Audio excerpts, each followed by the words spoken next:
Voilà, bah, maman a dit chima.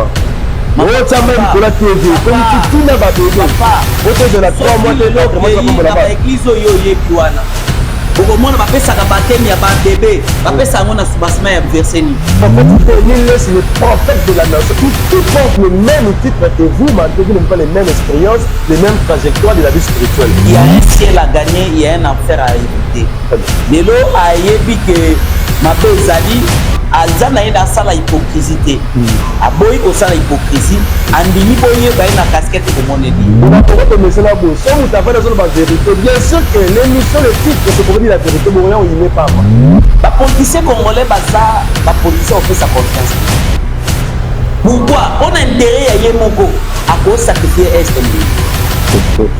Au moins, Moutou, Andini a sacrifié moi, moi, qui s'est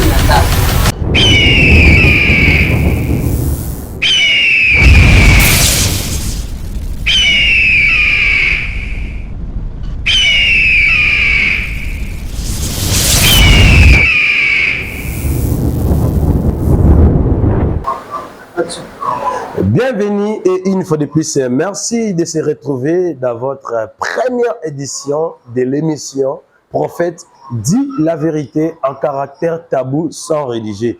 Votre humble serviteur qui est le présentateur, c'est tout Mukondo le calendrier CMK, autrement dit, Minga Golobezate, les sentinelles du peuple.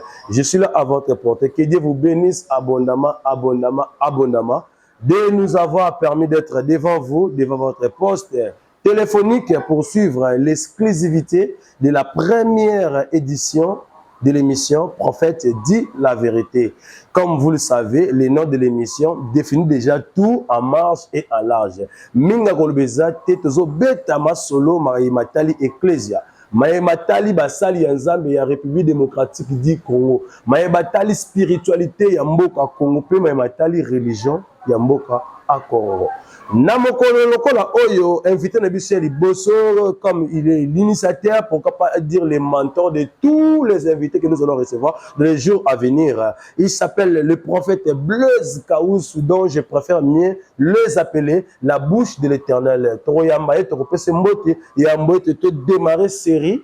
Il y a mituna autre que exploité tout au long, il y a à traiter na biso. Toroyamba et Toropese Mbote, prophète Blaise Kaoussou, bonjour. Bonjour, chers journalistes. Zambe apambola yo, Zamba pambola bande konyoso bazwi libaku ya kolanda prophète dit la vérité. Vraiment ils concept yo Seigneur a pesi biso to yebisa bana Zambe bosolo parce que le côté koti mingi batebeli bazali sacrifié par rapport ya kozanga kuyeba à cause ya mensonge, à cause ya balolenge ya ba mankiona ne esali ke bana na Nzambe babunga ebele. Nde Nzamba ebisinga ike répéter loko loba ke prophète aloba bosolo toza parmi ya ba miché ya lelo Nzambe apambola. Merci. Il est parmi ba miché ya lelo en tout cas ko yoka ngo selinges ba komona lelo lokuta na place ya bosolo e bandi ko zwa terrain e bandi ko gagner komona maki na pe apostasie et continue kati ecclesia ko bamba ba mouchoir ko pesa ba faux prophétie tozo mona tina match ya RDC bat bazo pesa ba faux prophétie auto ke final o diemadi et surtout les mots là diemadi en tout cas ce qui crée problème et la confusion na tête ba chrétien ba croyant mingi. Alors comment a été inspiré votre thème? Je ne suis pas votre sacrifice. Aujourd'hui, si tu remarques bien, bandimba ba sacrifice d'église. Bandimba comment ba sacrifice ba pasteur. Au retard le l'église nyos ba pasteur ba comme ba boga, ba pasteur ma boko ya milique le devant dans les États-Unis, ba pasteur ba oka ba balaka, ba pasteur ba bazo suma ba pangu mituka, ba pasteur ba bazo ke ne poto kwenda vutuka et puis ba pasteur le ba comment ba représentant Nzambe et non la parole mais bango. Alors quant à vous, dirons notre traité d'aujourd'hui, prophète dit la vérité. Et ça, la condamné comme on a le loba, le ministère au bine bouma son. Zambe apambola yo, Zambe apambola pona thème malam toujours bela oezali. Je ne suis pas votre sacrifice. Vraiment, dans le sungia molimo monsanto, Seigneur a révélé qui biso l'initiative thème oezali à Seigneur Tozalango pendant 10 jours. Pour nous faire réveiller ban Nzambe que ebele ya bana na Nzambe bazali ba sacrifice oyo ba ye komi ba bonzi bango na ebele ya ba temple o ezali ya Nzambe te. soki otangi même mokanda na Jérémie azoyebisa bana na Israël, vous avez abandonné Dieu pour na kotelemisa ba nzambe ya bapaya. Oyebi lelo na koyebiso mon frère, et ça système oyo si ekoti, système oyo eza kobima, système oyo ekomi même sur le plan ya trône ya nzambe. Batu bakomi ko sacrifier batu tina église. Parce que ezali lieu oyo mimi soko totangi na mokanda na nzambe, na mokanda ya Jérémie chapitre 19 verset 4 au bandi même na verset 3 au kiti kilo na se Bible ezotalisa lolenge nini totangi na kombo na Yesu. Amen. Dit l'Éternel, écoute la parole de l'Éternel, c'est Dieu l'Éternel qui parle. Nzambe nde azoloba. Azoloba nini? Roi de Juda et vous habitants de Jérusalem, vous parlez de l'Éternel des armées, Dieu d'Israël. Voici, je vais faire venir sur vous un malheur qui endurera les oreilles et quiconque les entendra parler. Ils ont abandonné et ils ont profané ce lieu. Ils ont offert à l'encens aux d'autres dieux que vous ne connaissez ni eux ni leur père. Et le roi de Juda, ils ont fait remplir lieu du sang innocent. Ils ont bâti l'autel à Baal pour brûler leurs enfants au feu d'Holocauste à Baal. C'est ce que je n'ai jamais ordonné ni prescrit, ce qui n'était point venu à penser. C'est-à-dire quoi? Le long au komona batebele baye na bana bango ne l'église, mais pasteur aye ko coucher na mwana na liboso ya temple. Wana ko koma ko do hymne national, toza tono pelu ba fotongo ko. Soki omoni biloko wana ke mwana aye ko ebisa mama tala makam pasteur asalinga, tala makam prêtre asalinga, tala makam nganga nzamba asalinga.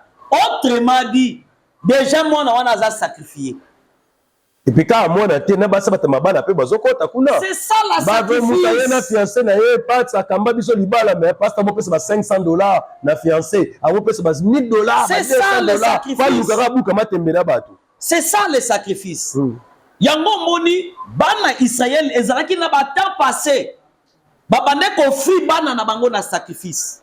Lelo même to ko révéler pe ndeko nango ko ebate. Ezana batu bazomema bana bapesa mo batemi ya bana mike. Batemi ya ba bébé. Soki omoni même ba signe ya bilembo wana ezali ko free ba sacrifice na Baal. Wana balo ba maya bishima. Ota même ko la TV comme titina ba bébé. Otozela 3 mois te 4 mois za kombola ba. Ba église oyo yebi wana. Okomona bapesa ka batemi ya ba bébé, bapesa ngo na subasma ya verset ni. Soki omoni awa balobi baza ko free bana na bango na homologue. Na homologue ezalaki culte rendu au diable. Lelo bazopesa ba sacrifice wana au diable. Pona koluka lolenge nini kotombola Satan na église. Oh Dieu m'a dit mon esprit est parti. Na côté de cimetière, esprit côté de la cimetière. Oh mon esprit, je vois les sirènes des eaux au juste papa tout là. Yango nazoyebisa yo tokolwa bosolo. OK. Eza tangu ya kozipate. Eza tangu ya koyebisa tolingi tozala ta ba miché. Mama ozolandanga, papa ozolandanga. Prophète azwa yo. Ayebisa likamoko me oluki na Bible ezate. Yaya bima na église wana. Bima. Ebele bakoti bino bonganga sans le savoir. Ebele bapesi bino bozui. Oyo landi po ozwa bozui. Mais lelo za sacrifice ekota na famille. Bana bazokufa yo. Makambo zokubeba yo. Lelo koli bana no bazobota. Opesa bango sacrifice yo yebakata parce que yebaka ke église akala. Opesa bango sacrifice yo yebakata. Opesa bango ba baptême bo bébé te bazwa baptême bo bébé. Lelo baptême bo bébé tala bande ba komelo ba pédé. Taba lelo ba komelo bo homosexuel. Taba lelo ba komelo ba lesbienne. Mais bazo bimisa bango ba pédophilie na même église. Bien aimé to kon dénoncer lelo au moni même ba bande ko biso ba romain. Ba légaliser. OK. Pourquoi ba légaliser? Parce que va officialiser que biso to travaillera pour na diable. Très bien. Mais est-ce que nous avons côté là? Nani pasteur ni na lobiam. Nous en place on bi pasteur ni na lobiam mais to uti ko landa bino o bona na no mo parti oyo o aza abe évêque représentant légal il y a donc évêque général il y a République du Congo ya Brazza. Abengi ba prêtre nyoso ba s'abstenir. Moto moko andima ko voter loi ya homosexualité homme femme tolanda puis to kozonga avec votre branche et la première édition du prophète dit la vérité, émission en caractère sans tabou. Suivons.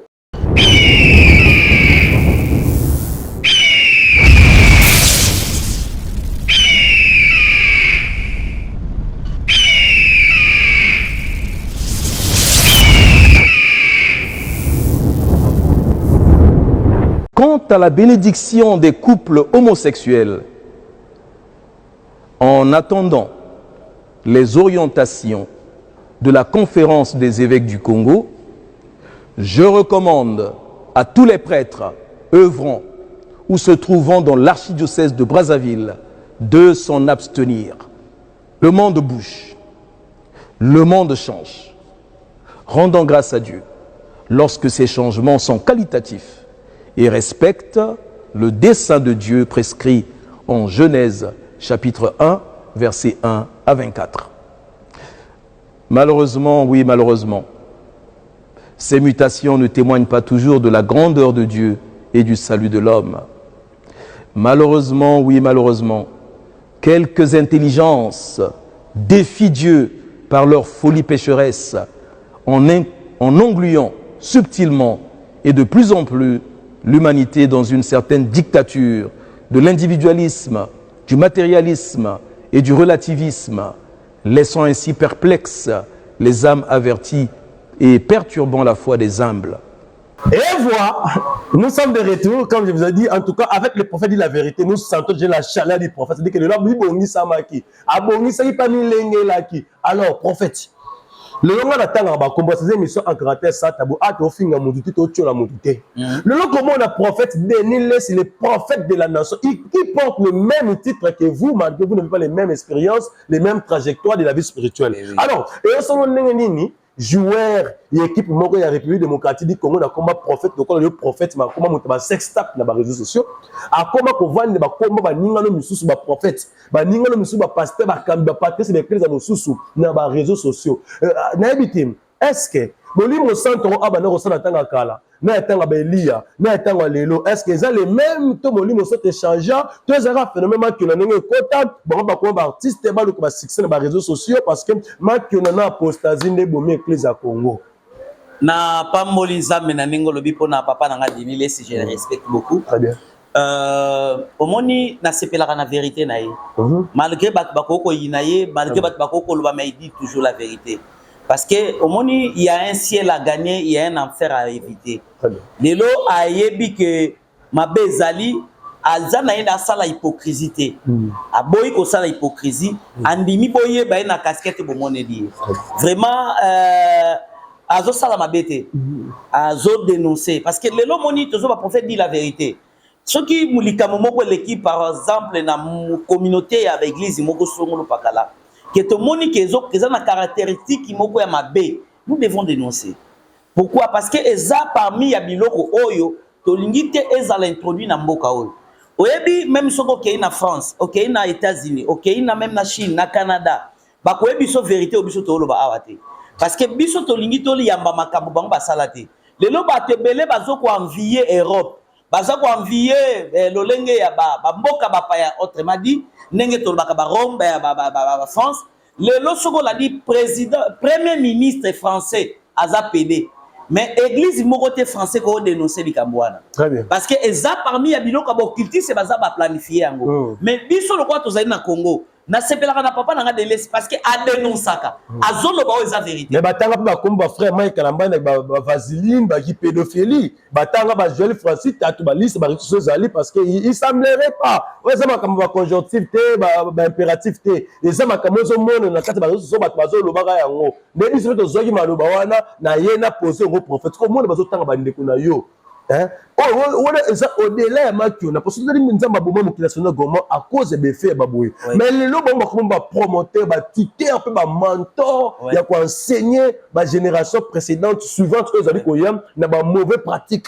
de ba pédophilie tout le monde a ba vidéo ba réseaux sociaux pasteur avant que noter azomela wiki azomela whisky tout là alors quels sont les bénéfices na biso ba fiti génération to ya ko mema mikumba na bino omoni na koyebisa yo frère faut comprendre le moko omoni mutu nyonso bazo accuser azate kaza auteur ya likambo wana faut yeba que eza bato mususu bazo sala par jalousie le ba bibisa na caractère wana mais zali pe na bao bazali ya vrai ba osala makambo wana bazali na bokolo bano eloko moko komona mutu azomela whisky komona mutu azomela bon ngana mona ngo eza nango normal ba ko peut ça raison miracle liboso yesu mo ka multiplier ka mai na ville en pleine fête à Cana bilo mo ka bongo Bible zolo ba que vous connaîtrez l'arbre par ses fruits soki to moni nzeta manga to koyeba na bambuma nango eza nzeta manga soki to moni nzeta safu to mona eza nzeta safu mukolo moko to komona safu bimisa dongo mukolo moko to komona safu bimisa loko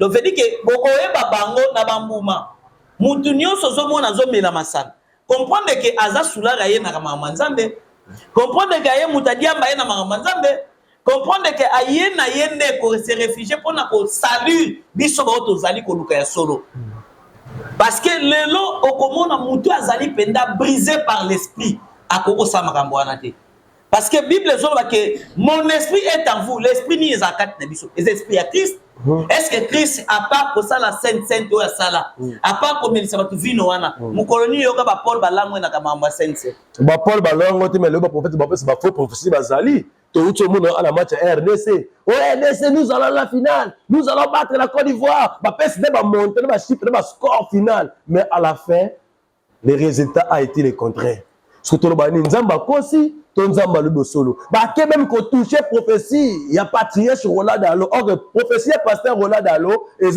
différent de or ba on ba angle ya pesakim de par rapport à piste de solution et correspondante ils appellent la correspondance na koloba alors quand vous les prophètes ils ont salonné nini pour ngana za bezo yobi sa vérité no zo bomba na kati le ba prophète ba pasteur ba zo biso soni donc dans Zolanda le seul pays dans le monde qui fournit les pasteurs comme une entreprise qui fabrique des briques, c'est la RDC. On a les prophètes, Dieu des bras, Dieu des pieds, les dieux de la tête, les dieux des bras, les dieux des lignes, des hanches, je ne comprends pas, au juste.